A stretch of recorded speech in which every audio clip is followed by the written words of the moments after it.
الله الرحمن الرحيم. اليوم الجمعة 19/7/2024.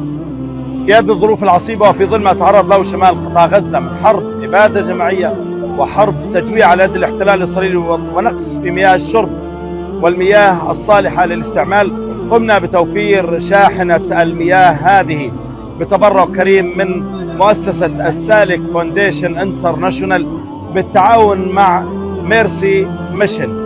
كل التحية لهم والتقدير على هذا العطاء وهذا السخاء، والذي نتمنى أن يدوم حتى نتمكن من التخفيف عن النازحين هنا في شمال قطاع غزة.